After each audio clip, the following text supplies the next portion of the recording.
Bonsoir. Le Mali enterre ses morts et scrute l'avenir après les violences meurtrières du week-end dernier. Les appels au calme et au dialogue se multiplient au Mali et à l'étranger après les violences meurtrières du week-end. La troisième manifestation organisée par le mouvement du 5 juin contre le pouvoir a dégénéré, faisant au moins 11 morts et plus de 100 blessés. Le président Ibrahim Boubacar Keïta a annoncé la dissolution de la Cour constitutionnelle, mais ses adversaires lui demandent d'aller plus loin en organisant des législatives partielles. Quelle solution à la crise politique au Mali?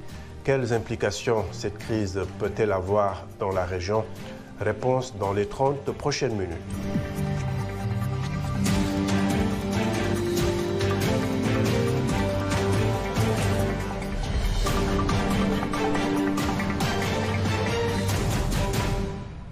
Prières et recueillement à Bamako pour les victimes, mais aussi tractations en coulisses après la manifestation du 10 juillet. L'ONU, l'Union africaine et la CEDEAO cherchent à calmer les esprits dans un pays déjà en proie à des violences dans le nord et le centre du pays. L'explication de Blanche Sanon. Dans les rues de Bamako, un calme précaire est progressivement revenu.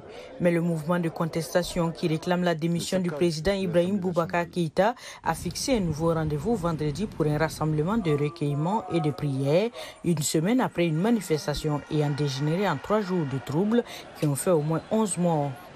Vendredi 17 juillet, monument de l'indépendance, à 14 h. Prière collective, hommage à nos martyrs. Les violences ont commencé vendredi dernier suite à l'appel du M5 sous le signe de la désobéissance civile. Un climat quasiment insurrectionnel s'est propagé à plusieurs quartiers, dont Badalabougou, chef de la principale figure du mouvement, l'imam Diko, et théâtre samedi soir de scènes de guerre. Les leaders du mouvement ont accusé les autorités d'usage excessif de la force. De nombreuses voix se sont élevées pour dénoncer la présence sur le terrain de membres de la Forsat, une unité d'élite antiterroriste malienne. Les Maliens respectent les forces spéciales antiterroristes, mais leur formation, leur vocation, leur rôle, ce n'est pas de maintenir l'ordre. Et ceux qui leur demandent de maintenir de l'ordre sont responsables de ce qui est arrivé, et c'est leur responsabilité à eux que nous allons rechercher et obtenir. Le mouvement du 5 juin a dit son intention de demander l'intervention de la Cour pénale internationale pour faire juger les responsables de ces morts. La CPI ne peut toutefois pas être saisie par une organisation. Malgré les tensions, les responsables du M5 maintiennent leur exigence de la démission du président Ibrahim Boubacar Keïta ainsi que le mot d'ordre de la désobéissance civile.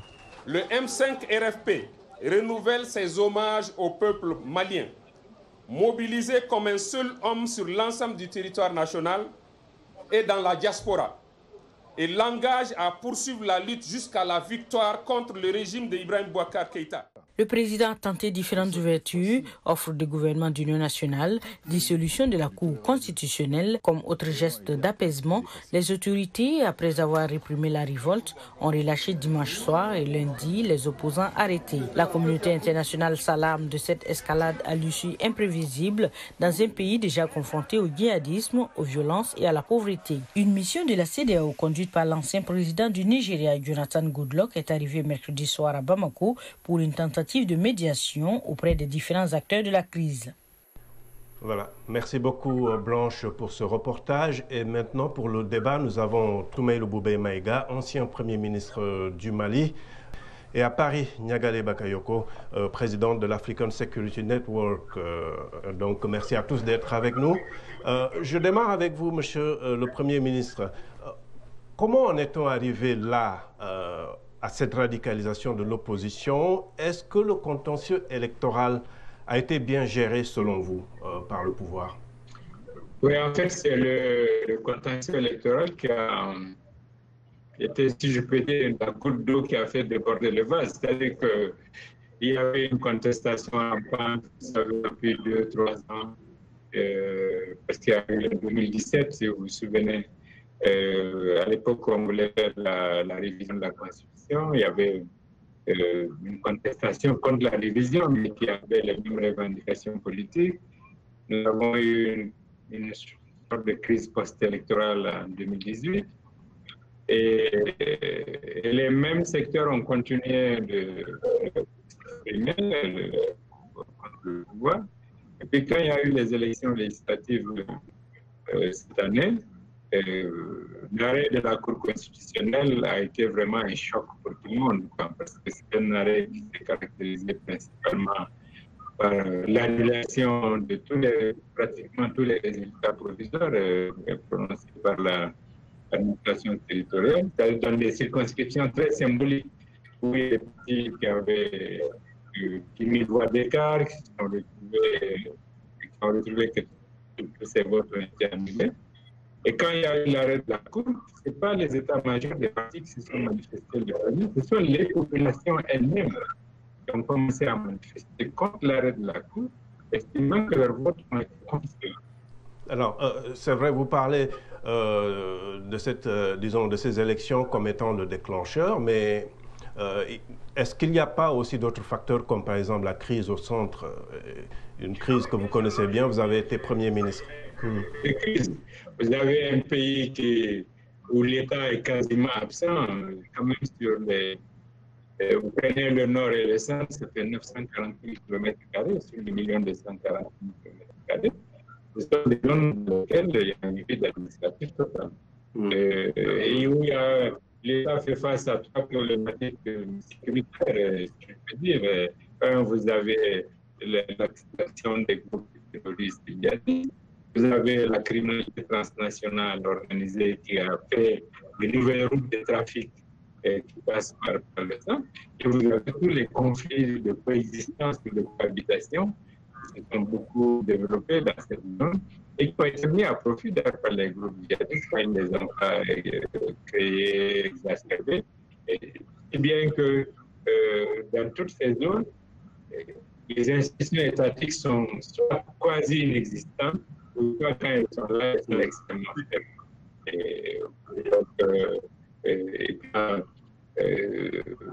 Les critiques, les reproches qui sont faites de manière récurrente à la gouvernance du pays. Et il y a beaucoup d'inégalités entre les territoires.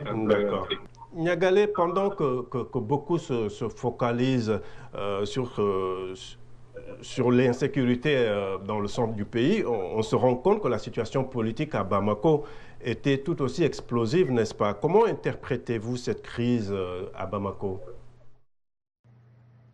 Il semble que cette crise qui touche en effet désormais la capitale démontre le caractère multidimensionnel de la crise qui touche non seulement le Mali depuis 2012, mais plus largement la sous-région, la zone sahélienne, aussi bien du côté de la région des trois frontières, Burkina Faso, Niger, Mali, mais également, il ne faut pas oublier, de manière croissante, du côté du bassin du lac Tchad, comme cela a été très bien rappelé dans les conclusions et recommandations du sommet de Nouakchott du G5 Sahel de la France, tenu le 30 juin dernier. Le caractère multidimensionnel de cette crise se mesure à travers la remise profonde de la gouvernance, en effet, mais pas seulement au niveau central, au niveau local également. On s'aperçoit qu'il y a en réalité une sorte de remise en cause fondamentale du type d'État auquel on a eu affaire depuis les indépendances, qui apparaît aux yeux des populations comme ayant failli en termes de démocratisation, en termes de développement, en termes d'éducation, comme l'a démontré la crise par des grèves le secteur de l'enseignement, avec la grève des professeurs, mais également une crise qui touche plus largement à la gestion de l'ensemble du territoire, en effet, et d'un point de vue sécuritaire. Et on s'aperçoit également, à travers les morts que l'on a malheureusement déplorées à Bamako, que la question de la réforme des forces de défense et de sécurité va bien au-delà de leur simple capacité à faire face aux groupes terroristes, qu'elles touchent également à leur capacité à faire du maintien de l'ordre et plus généralement dans n'importe quel contexte à assurer la protection des civils. C'est un enjeu qui me paraît fondamental. OK. Alors, Monsieur Maïga, quand on réclame quand même la démission d'un président, est-ce que ce n'est pas un peu difficile d'arriver à une solution de la crise, à un dialogue? Que faut-il pour les deux parties, en fait, pour qu'on en arrive à une décrispation, selon vous? Bon, demander la démission d'un président, c'est d'autant plus difficile que dans notre architecture institutionnelle, il y a une prééminence du président de la République. Et il y a un minimum incompressible dans la fonction présidentielle, sauf si on veut aller vers le chaos. Bon, et comme personne ne souhaite un chaos, je pense que aujourd'hui, c'est vrai qu'après les incidents intervenus pendant le week-end et surtout quand on a vu les violences et les morts, le mouvement M5 a remis en place la revendication sur la démission du président. Sinon, c'est un point sur lequel il y avait eu un consensus. Maintenant, quelles sont les mesures d'accompagnement qui doivent sous-tendre les propositions du président? C'est peut-être là qu'il y a une interrogation, quoi. Moi, j'avais toujours dit que le président, ayant pris normalement la mesure de la crise, doit non seulement régler les problèmes liés aux élections, c'est-à-dire les problèmes posés par la Cour constitutionnelle, ce qui a été fait récemment, mais aussi les problèmes posés par les élections qui sont contestées et qui sont à la source de tous ces problèmes-là. D'accord. Alors Niagalé, ceux qui suivent la crise malienne de l'extérieur voient essentiellement un imam à la tête d'un mouvement de contestation, mais il s'agit d'un groupe hétéroclite également avec beaucoup d'hommes politiques bien connus des Maliens. Est-ce qu'on doit parler d'alliance contre nature selon vous, ou c'est plus compliqué que cela? Ce qui est important, c'est de, en effet, mettre en avant le caractère très hétéroclite de la coalition qui s'est mise en place, avec en effet un leader religieux et un mouvement, le CMAS, qui lui apporte son soutien, mais également des mouvements plus politiques, généralement plutôt situés à gauche de l'échiquier, mais autour de cette coalition se meuvent également d'autres acteurs, certains qui avaient soutenu le coup d'État en 2012, d'autres qui ont des revendications syndicales beaucoup plus catégorielles. Donc, ce qui caractérise ce mouvement, à mon avis, est la diversité des revendications et des objectifs poursuivis par les uns et les autres. Et au-delà de la satisfaction immédiate ou à moyen terme de questions d'ordre politique comme la dissolution de l'Assemblée nationale, Mais vous êtes, Niagalé, vous êtes quand même d'accord que cela ne peut pas passer inaperçu, surtout dans le contexte malien? Non, mais bien sûr, mais la question qui se pose est vraiment celle de la vision d'avenir qui pourra être portée par l'ensemble de ces leaders aux revendications très diverses. Alors, bien entendu, le rôle de l'imam Dicko est très important et ça situe les revendications pour l'instant dans son discours, dans une approche extrêmement morale qui dénonce à la fois les comportements en matière de corruption, mais aussi en matière de comportement individuel. Mais bien sûr, cette question religieuse se pose notamment par rapport aux relations, au dialogue éventuel qui pourrait être poursuivi avec... Puisque je rappelle que le gouvernement du président Ibeka lui-même avait lancé des négociations avec les leaders Yad Gali et Amadou Koufa. Donc, est-ce que l'imam Dicko pourra jouer un rôle d'intermédiaire pour faire avancer un éventuel dialogue? Bien sûr, ça pose une question fondamentale. D'accord. Alors, Soumaïlou Boubé Maïga, l'imam Dicko occupe-t-il un vide dans, disons, dans l'échiquier politique, un vide qu'aurait laissé l'opposition, sachant surtout que Soumaïla Cissé est toujours entre les mains de ses ravisseurs? D'une manière générale, on constate que les forces politiques et sociales conventionnelles sont relativement dans une période de reflux, quoi. les partis, les syndicats ne mobilisent plus comme avant. Et les leaders religieux, les milieux, ce sont eux qui sont le plus en contact avec les milieux populaires aussi, qui sont les principales victimes des grandes inégalités qui mettent les populations dans l'ordre. Et comme vous voyez bien dans beaucoup de nos pays, la décennie 2000 a été caractérisée par une très faible production intellectuelle, la part des partis traditionnels. Mais, les leaders religieux se sont retrouvés à être des sortes de locomotives, quoi. Parce que le traité de leur discours, c'est l'immoralité des dirigeants, la corruption, la soumission à l'étranger. Bon, c'est un diagnostic qui a l'avantage d'être à la portée des populations et qui les mobilise facilement. Et beaucoup de partis politiques se sont laissés satelliser par les leaders religieux en pensant qu'ils pourraient, par ce biais-là, passer aussi des revendications. Bon, c'est une alliance d'opportunités. Maintenant, c'est vrai que l'absence de qui est le leader de l'opposition n'a pas un impact direct, c'est-à-dire que ça n'a pas fait un vide en tant que tel. Mais on montre bien que quand on voit tous les partis qui sont avec, autour de cette action-là actuellement, comme l'a dit, c'est très hétéroclite. C'est pourquoi il y a beaucoup d'interrogations sur quelle est leur vision commune pour la paix.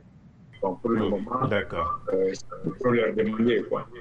D'accord. Alors, avant d'aller en pause, je signale que le débat intéresse aussi nos téléspectateurs sur Facebook. Nous avons par exemple Lambert Chile à Mbuji-Mayi en République démocratique du Congo qui se demande pourquoi est-il plus facile pour les Africains d'être divisés que d'être unis. Le président Ibeka a encore une marge de manœuvre pour rétablir la paix en tenant compte des préoccupations des manifestants. Donc vous pouvez continuer à réagir sur la page Facebook de VOA Afrique. Merci de rester fidèle à VOA Afrique. Washington Forum revient après une courte pause.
Bienvenue dans cette seconde partie de Washington Forum.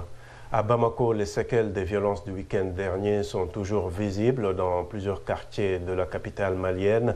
Notre correspondant sur place a tendu son micro à quelques leaders de l'opposition et du pouvoir.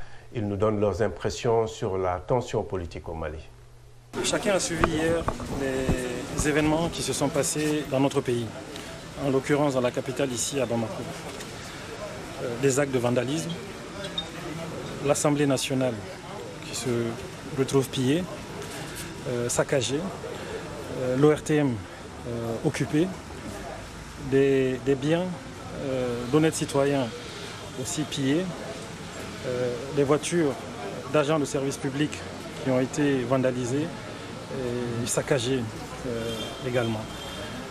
Et ce sont des actes évidemment que le gouvernement condamne et que nous souhaitons ne plus voir se répéter dans notre pays. Ce sont des actes qui ont engendré des blessés graves et même plus graves, des morts. Nous avons enregistré 158 victimes, malheureusement parmi lesquelles il y a 11 décès. Parmi les 11 décès, nous notons non seulement la population civile, mais aussi les forces de sécurité. L'air est stable. Nous avons reçu, dans la journée d'hier, nous avons reçu 50 blessés. Et dans la journée d'aujourd'hui, nous avons reçu 5 blessés.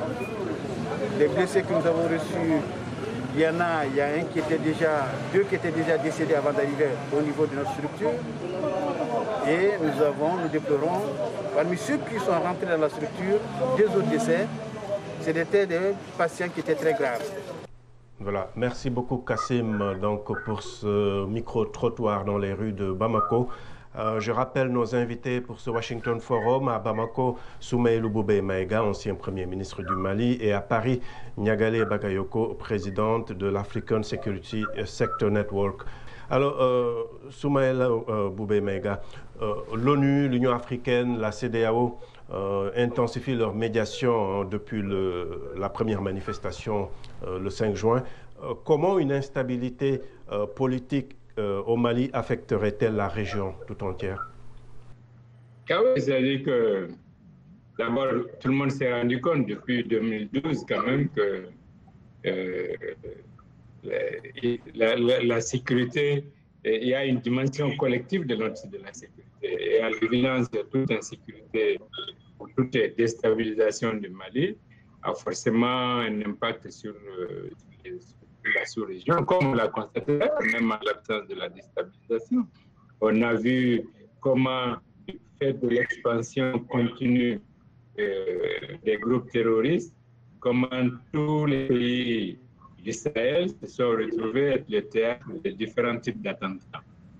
Et aujourd'hui, la concentration, on voit bien sur les 3 frontières, Mali, Niger, Burkina, on a bien vu que c'est devenu une zone de concentration des groupes terroristes, mais que la pression d'ailleurs que ces groupes dont ils font l'objet actuellement, non seulement de Barkhane, mais avec les opérations qui vont aller avec et l'action des grandes forces nationales, fait que la menace continue de se répandre cette fois-ci sur tous les pays voisins du Sahel, les pays côtiers, la Côte d'Ivoire, même le Ghana, le Togo. Et donc, je crois que tout le monde a conscience que la sécurité est indivisible dans notre société. Et c'est pourquoi une instabilité durable et accentuée des institutions étatiques ou leur effondrement ne pourrait que compliquer davantage la capacité sous-régionale à résister aux différentes menaces. Donc, on voit bien que cette zone devient de plus en plus un enjeu stratégique important pour les groupes terroristes, en tout cas leur mouvance internationale. D'accord, justement, M. Maïga, l'ancien président du Nigeria, Goodluck Jonathan, a été nommé par la CEDEAO pour diriger cette médiation. Qu'est-ce qu'il lui faut pour réussir sa mission, selon vous? Il lui faut d'abord avoir la bonne volonté des parties prenantes, parce que le succès d'une médiation dépend en grande partie de la volonté des parties opposées à avoir un accord, quoi. Et aujourd'hui, je me dis que comme tous les acteurs disent avoir en commun la volonté de préserver l'ensemble national, et je pense que sur cette base, ils devraient pouvoir se faire des concessions mutuelles et avoir un plus grand esprit de raison pour préserver l'essentiel.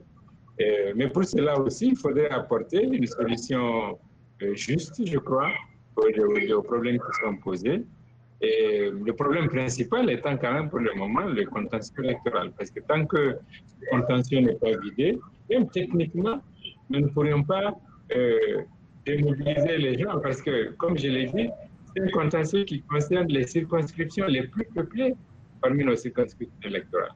À Bamako même, sont les 3 communes les plus peuplées. Donc, tant que leur problème n'a pas une juste solution, nous pourrions avoir encore quelques jours ou quelques semaines de manifestation. Maintenant, la CEDEAO, lors d'une première mission d'information, avait préconisé l'organisation d'élections partielles dans les circonscriptions à problème. Je ne sais pas si cette solution n'est pas dépassée au regard de... D'accord. Niagale, M. Maïga parle des zones qui sont plus peuplées, mais dans les régions où l'insécurité règne, notamment au centre et dans le nord, il y a aussi un problème lié à ces élections. Est-ce qu'on devrait juste se focaliser sur ces zones, les zones peuplées, ou est-ce qu'il faudrait régler la question de façon plus globale? C'est là justement que l'on touche à la nécessité de rétablir un contrat social sur l'ensemble du territoire malien. Existe en effet autour de cette question électorale, mais elle semble généralisée en réalité, notamment entre les autorités centrales et les populations ou les communautés des zones périphériques qui se sont senties abandonnées depuis un certain nombre d'années, de manière bien antérieure à la crise de 2012. On a beaucoup envisagé de résoudre la crise à travers un schéma de décentralisation qui a échoué, lui aussi, jusqu'ici. Donc, effectivement, le rétablissement de la confiance avec l'ensemble des parties prenantes, l'ensemble des acteurs au niveau national, est absolument central. Mais malheureusement, il semble qu'elle tend à se déliter chaque jour un peu davantage. Et c'est ça qui est un grand motif de préoccupation. Et c'est surtout ça, à mon avis, le défi à venir, quels que soient les acteurs qui exercent le pouvoir dans les mois ou dans les années à venir. C'est vraiment la reconstruction d'un pacte au niveau national et également, à mon avis, la capacité à proposer une vision commune à l'ensemble des acteurs, qu'ils soient ruraux, qu'ils soient citadins, et quelles que soient les communautés auxquelles ils appartiennent. D'accord. Alors, Monsieur le Premier ministre, vous avez travaillé avec le président Ibeka pendant longtemps. Est-ce que vous lui proposerez, en tout cas, vous souhaiteriez qu'il forme un gouvernement d'union nationale pour régler cette crise? Et est-ce que l'opposition devrait aussi accepter d'entrer dans un gouvernement pour qu'on puisse, disons, comme diraient certains, résoudre les problèmes les plus urgents? C'est-à-dire qu'il ne faut pas donner à penser que il faut faire un gouvernement dans lequel chacun trouve quelque chose. C'est ça qui résoudrait la crise. Au contraire, les populations peuvent penser qu'il s'agit d'un énième partage de gâteau qui n'aboutirait pas à des solutions efficaces. Je crois que la démarche d'abord, c'est d'avoir un accord politique avec l'ensemble des acteurs et que cet accord politique puisse servir de feuille de route pour tout gouvernement qui serait en place. Quelles sont ces priorités selon vous? Nous avons parlé de la révision de la Constitution pour même constitutionnaliser la décentralisation parce que comme cela a été souligné jusque-là, les résultats qui étaient attendus de la décentralisation en termes de renforcement de la démocratie locale et de transfert réel de ressources et de compétences, le bilan n'est pas très satisfaisant. Donc l'idée, c'est vraiment de constitutionnaliser la décentralisation et la déconcentration de l'État. Il y a la réforme des textes qui organisent les élections, parce que jusque-là, la revendication de tout le monde, c'est qu'il y ait une structure unique de gestion des élections, la réforme du secteur de la sécurité, la relecture, l'opérationnalisation d'un certain nombre de régions qui ont été créées sur le papier mais qui n'arrivent pas à être opérationnelles, la relecture de l'accord pour la paix dans les dispositions qui posent problème de manière à accélérer sa mise en œuvre. Donc, il y a un certain nombre de réformes clés comme ça, mais qui peuvent occuper le temps qui reste dans le mandat du président. D'accord. Nous arrivons au terme de ce Washington Forum. Merci à mes invités et à vous qui nous avez suivis. Vous pouvez retrouver cette émission sur notre site internet et également sur la page Facebook de VOA Afrique. Je remercie nos télépartenaires sur le continent ainsi que toute l'équipe technique. À très bientôt. Au revoir.